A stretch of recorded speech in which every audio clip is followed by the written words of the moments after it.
Good morning. I want to thank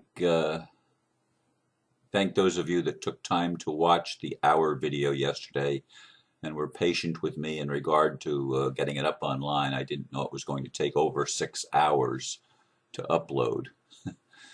Uh, it's not proportional to the normal time, although I do understand that it has to do with the load at a particular time at YouTube with their servers. And sometimes it can go fairly fast and sometimes not. It depends what's going on the other end. Anyway, today I deal with a subject that I've dealt with before, and I hope this will be the last time that I have to deal with it. And it's one that's controversial. The title that I've chosen, and I did announce it yesterday on Facebook, that I would be dealing with this subject today. Money, Guns, and the Matrix of Control is the title that I finally came up with. And I wrote this blurb. It's ironic. I don't chase money, and I've never owned a gun. Yet here I am, the Paradoxman, defending money and gun rights. The truth is, which might be hard for those that hate both due to their apparent effects in our world, neither a pallet of money nor a trainload of guns are able, by themselves, to harm anyone. Only in the hands of a criminal personality are either used to control others. Unfortunately, criminal personalities have created a matrix of control that has some people calling for the elimination of money and the confiscation of guns. It's almost funny, since there are other things existing that can hurt people that are not being attacked as responsible for injury, like cars, planes, and carving knives. Frankly, the arguments raised by some seem insane to me. Yet, some of these people seem very astute and quite intelligent. So how is it that people can blame objects for how they are used by sick people? If I knew the answer, I'd tell you. Unfortunately, all I can do is express how I feel, or how I view, rather, these controversial subjects. What you do with my perception is up to each of you. I almost don't even need to say anything more about guns than what I said in that blurb, or guns and money, than what I said in the blurb. But here's the thing, since I wrote that and I've been sitting here at the computer checking my emails and at the same time pondering what I'm talking about today, I realize how religious most of us, including me, are in regard to our perceptions.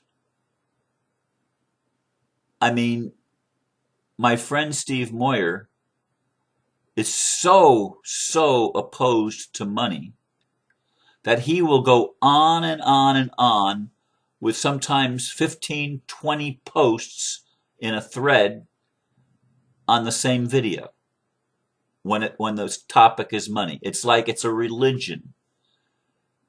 And others have done that with food, and I haven't seen it as much with guns, but it's almost like it becomes a passionate religion that we've got to convince people to see it our way.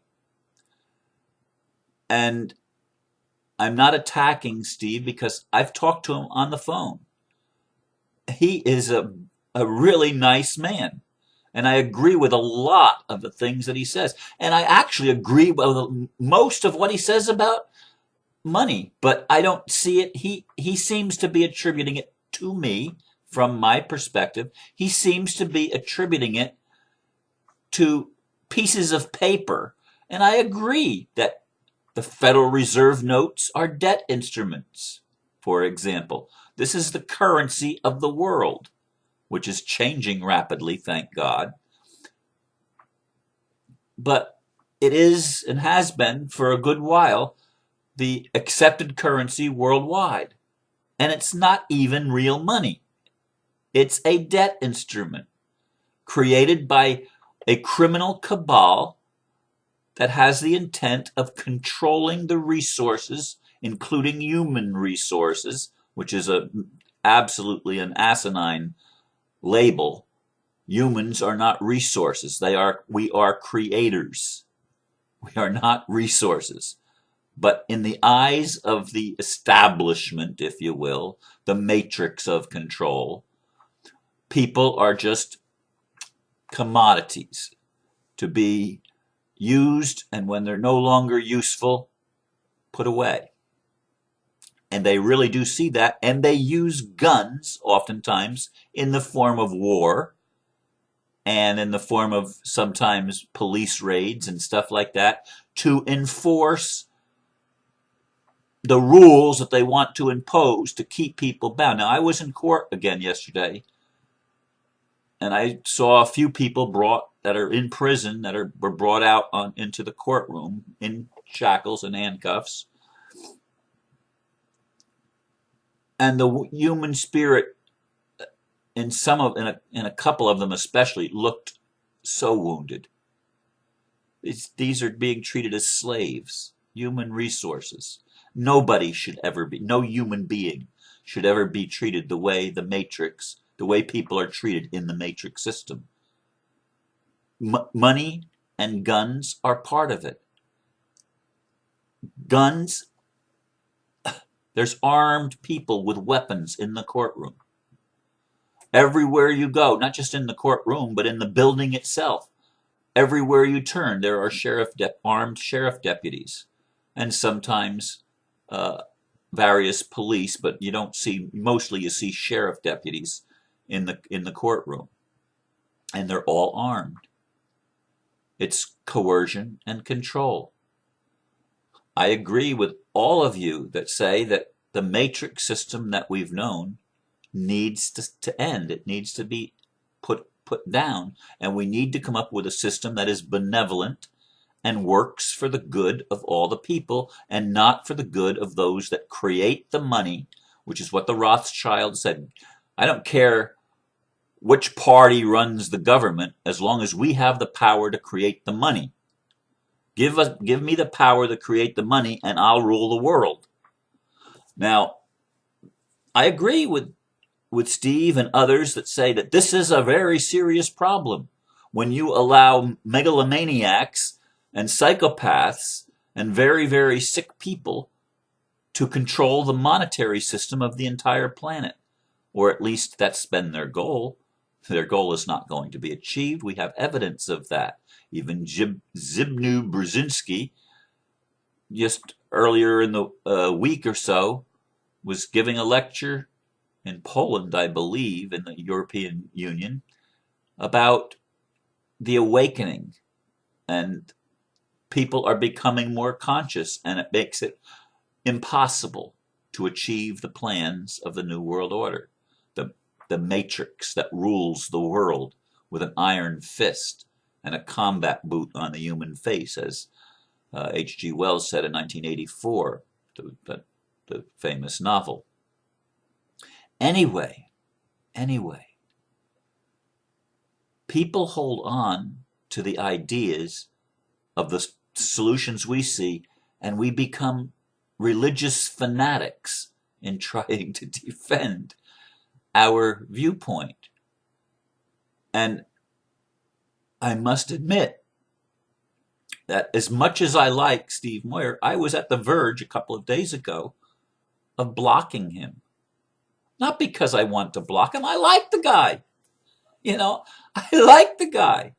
But I don't like the religious zeal from anybody, even me. I mean, I can't imagine going on somebody's website or homepage or wall or whatever you call the thing on YouTube, but it's like a wall also, and posting comment after comment after comment after comment, hammering home the same thing.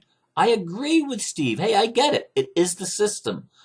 But when you blame it on an inanimate object, now, not that the molecules are inanimate that make up that object, but money is an inanimate object. It's a thing.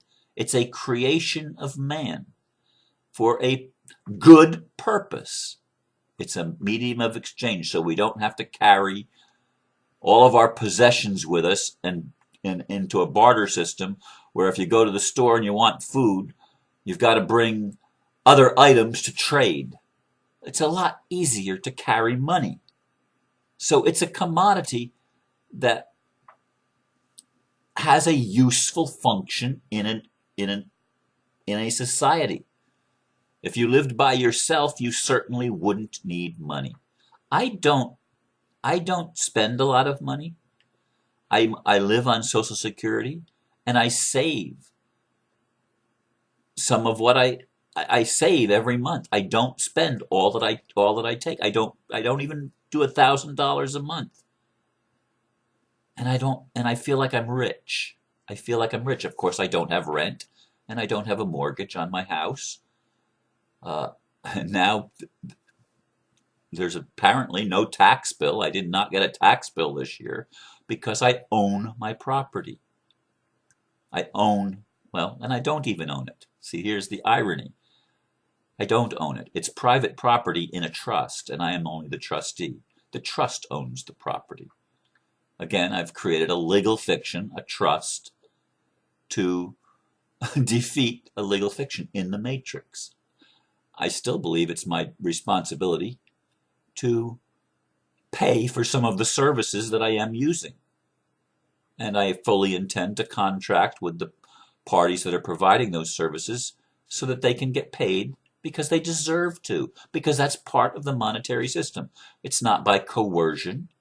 I'm not being forced, but I'm recognizing a responsibility, and I'm holding myself accountable.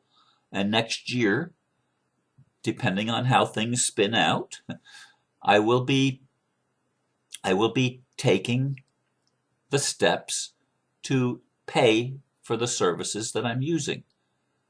Now, the matrix has been horrible insofar as the enslavement of humanity and the degradation of our planet and various life forms on our planet have been brought to the point of extinction in many cases by man, by man's inhumanity and insensitivity and lack of concern based on the profit margin. The profit margin is something, the profit is something we need to eliminate. I don't see, as I've said many times, a bridge to a society where we don't need money. I can't conceive in my imagination of how a culture with millions or a few billion people on a planet could possibly live without money unless they were each able to create whatever they needed just simply by thinking about it. Now, if we reach that point in our evolutionary abilities, that we can just, if we want food of whatever kind makes our mouth water and tastes good to us and we feel gives us the proper nutrition, we can just think about it and create it and imbue it with all the qualities that please us. Sounds far-fetched, doesn't it? Because we're not even close to being there yet, that I can tell. I'm not, and I haven't seen anybody else that is, but I've seen a lot of beautiful ideas on ways that we can get out of this matrix of control by creating a more sustainable economy, a more sustainable agriculture, a more sustainable business model, something that serves the highest good instead of the good of only a few people who have a sick personality that wants to control everybody else. That's what's got to change. Our religiosity, including mine, when we think that we're the only ones that can see what's the right way, we've got to let go. We've got to let people express, yes, and even express ideas that are off the wall or seem off the wall. But by the same token, I see the need sometimes to draw boundaries for myself. I believe in unity, but sometimes I have to separate myself from certain people because of behavior. Now, I'm not saying I'm going to do that with Steve. I'm probably not. I like Steve way too much, and he's too decent a human being. And I agree with so much of what he says. I really do. But it annoys me when anybody comes on and on and on like that. And I came to the point of considering drawing a really strict boundary, namely blocking him, which again, as I said, I'm not going to do. But these ideas of guns were created so you could kill at a distance easily. Kill what? Not people, but animals for food. Now I know that's another whole subject. Another whole subject that people think we shouldn't be doing that. And yet humankind has done that all as far back as we know. We have been omnivorous creatures that eat meat and vegetables. Just the way it is. In fact, some cultures are more carnivore than they are omnivorous. And there's no human cultures except by choice that are herbivores. No culture on earth that I'm aware of is only vegetarian. It just doesn't exist. But that's another whole subject and to be taken up at another time. Anyway, I want to leave you with this thought, that whatever your perception is, you're entitled to it, and you're entitled to express it. But I don't think any of us are entitled to attack people with our point of view and think that they're crazy and hammer at them again and again and keep pushing and pushing to try to get our point of view across. That's a real uncomfortable feeling when you're on this end of it, and I can only imagine how it would feel on the other end. So I ask each of you to be courteous and considerate of how you present your point of view. And none of us can do it perfectly, and that's okay. That's okay. We are where we are in our development and in our awareness.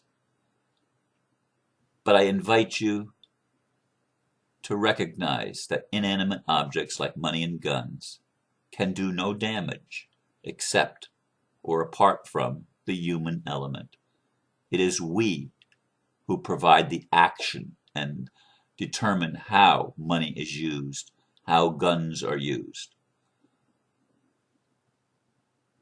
I could think of a whole lot more to say about guns, but I've used up 18 minutes plus, and I'm just not going to go there. Thank you for listening, and I hope that something that I shared strikes you as sharing wisdom, because that is my intent. And it is my intent to create and help co-create a world where everybody wins. Namaste.